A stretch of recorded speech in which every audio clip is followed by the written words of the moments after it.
Back when I was a kid and played with G.I. Joe all the time, some of my favorite Cobras were the Crimson Guard and the Cobra Snow Trooper. Well, now they've got a whole new crop of really cool Cobra bad guys to fight G.I. Joe. From the G.I. Joe Pursuit of Cobra series, this is the G.I. Joe Alley Viper. The Alley Viper. Is he as cool as a Strato Viper? Well, let's check him out. The Alley Viper is a Cobra Urban Combat Specialist. They're armed with close quarters battle gear, including blast shields, anti-armor weapons, and assault tonfas. That sounds like something that you would sleep on. They are guarding the Cobra warehouse when it is infiltrated by G.I. Joe forces, including Beachhead, who battles one-on-one with the Alley Vipers.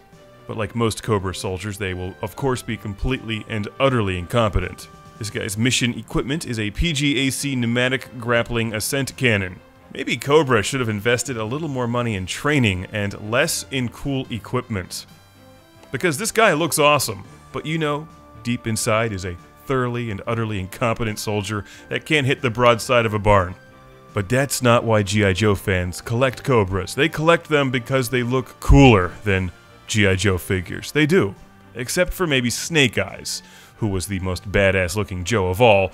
The Cobras are always superior from the cool collectible standpoint. And this guy is no exception. He's really well detailed. Hasbro has done a phenomenal job with these new figures as far as I can tell.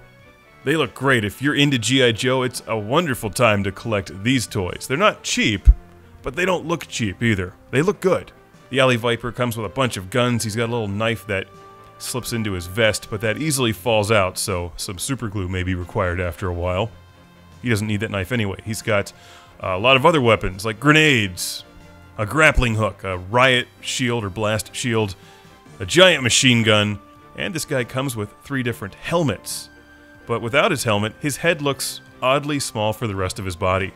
Look at his neck. Even Shipwreck could break this dude's neck. But all of his helmets look super cool. He also comes with a giant backpack, which looks like one of the accelerators from Ghostbusters, so basically he's wearing a thermonuclear reactor on his back while going into combat. Typical Cobra planning right there.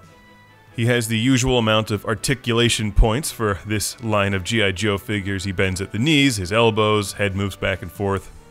He can twist from side to side, and he comes with a little stand that says Alley Viper and has the cool Cobra symbol on it. I think this guy is a very cool figure, and if your kids are into G.I. Joes and you want to surprise them with an awesome Cobra, check this guy out, the Alley Viper, or if you collect G.I. Joes, check this guy out, he's the Alley Viper from Hasbro, and yes, a lot of the weapons do work with other action figures, also from Hasbro, like Lando Calrissian.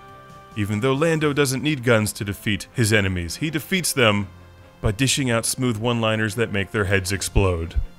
The Cobra Alley Viper. Who would win in a battle of Cobra versus Lando? Well, that's just a silly question, but this is still a great figure.